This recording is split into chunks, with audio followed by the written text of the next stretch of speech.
If you were to look for an open prison in the world today, where people seem to live freely in their homes but are actually treated like prisoners or robots by the government, forced to follow its every command, see only what it wants, and think only what the dictator of that country desires, then look no further than North Korea. We've all heard stories about the atrocities committed by North Korea's dictator, Kim Jong-un, and his forefathers, who have kept their people shackled in a prison of restrictions. But recently, a mobile phone smuggled out of North Korea has left the world in shock because of its features, which are beyond what an ordinary person could imagine. We got hold of this phone smuggled out of North Korea last year, and it reveals some surprising and disturbing details. At first glance, this phone looks like any ordinary mobile device, but upon closer inspection, it becomes clear how hard North Korea's dictator is trying to keep his people in the dark and brainwash them. According to BBC's research, this device comes with a terrifying screenshot feature that monitors every single action of the user. The software, installed by the North Korean government, automatically takes a screenshot every 5 minutes and stores it in a locked folder that the phone's user can never access. Only the North Korean government can open and view this folder to check if someone is searching for illegal content or writing anything against the regime. Moreover, this phone has another feature that filters words related to South Korea, a country with which North Korea shares a rivalry similar to that of India and Pakistan.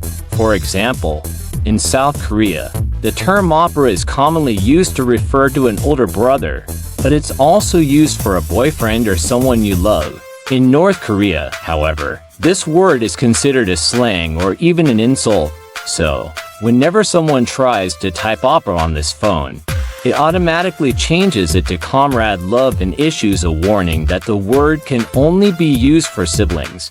Just for a moment, try to imagine the mental torment of North Korea's people. They live solely to serve this dictator, while everything they type, see, or hear is recorded. Similarly, if you try to type the word Nam in South Korea, the phone's autocorrect feature changes it to puppet state, a term North Korea's government commonly uses to describe South Korea as a puppet of the United States. This mobile phone was smuggled out of North Korea in 2024 by the news organization Daily NK. In North Korea, ordinary people cannot access the internet, as it is restricted to a select group of military and privileged individuals, and even then, only under strict government surveillance. As we all know, the country's media, newspapers, radio, and TV channels are entirely controlled by the regime, constantly praising Kim Jong-un and his family while portraying North Korea as the greatest nation in the world. Much of what we know about North Korea today comes from small media broadcasters who secretly transmit information to South Korea via short and medium radio frequencies. Additionally, thousands of USB sticks and micros cards are smuggled into North Korea from South Korea every month, containing information the dictator doesn't want the world to see, such as South Korean music, movies, and dangerous ideas like democracy or glimpses of the outside world. This is what motivates people to risk their lives to escape this hell. However, the dictator's orders are clear. Anyone caught trying to flee near the borders with South Korea or China is to be shot on sight. As a result, hundreds of people lose their lives every year chasing the dream of freedom. During the COVID-19 pandemic, Kim ordered electric fences to be installed along the China border, making smuggling even more difficult. But the truth is, these are not animals, they are human beings who cannot be stopped from thinking or questioning.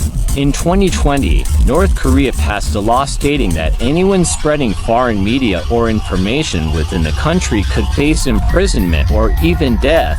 In 2023, using the South Korean language, words, or accent was declared a crime. These restrictions were then embedded into the software of devices manufactured in North Korea, ensuring that no one could access South Korean language, culture, or information.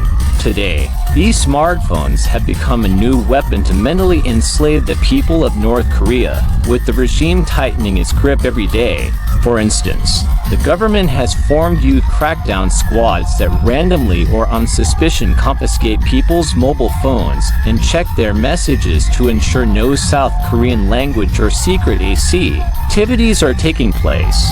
Those caught face execution. Perhaps the only reason some people in North Korea are still alive is that Kim Jong-un believes if everyone were executed, he'd have no one left to rule. After World War II, in 1945, following Japan's defeat, Korea was divided into two parts along the 38th parallel. The northern part became North Korea, and the southern part became South Korea. North Korea, with the support of the Soviet Union, adopted communism, which later turned into a dictatorship. South Korea, with America's help, became a democratic state. Both nations claimed the right to rule the entire Korean peninsula, leading to the Korean War on June 27, 1950, when North Korea crossed the 38th parallel to invade South Korea. The war lasted 3 years, killing between 200,000 and 400,000 people. China and the Soviet Union supported North Korea, while the United States, the United Nations backed South Korea. These alliances remain in place today. Although the war ended in 1953, no peace treaty was signed, meaning the two Koreas are technically still at war. North Korea has repeatedly violated the armistice through various attacks and attempts to invade South Korea, the list of which is long and can be seen on your screen. In 2006, North Korea began its nuclear and ballistic missile programs to develop a missile capable of reaching the United States, South Korea's ally. In September 2017, after its sixth and largest nuclear test, Kim Jong-un declared North Korea a nuclear state. This likely prevented an attack from the US and its allies, similar to those on Iraq and Afghanistan. Today, North Korea is not only a threat to South Korea but to the entire world. This is why former US President Donald Trump, during his previous term, made significant efforts to negotiate with Kim Jong-un. Trump even became the first US president to set foot in North Korea, urging Kim to make peace with South Korea, start trade, and abandon his nuclear program. However, these efforts yielded no results. North Korea remains part of an anti-US bloc alongside Russia, China, and Iran.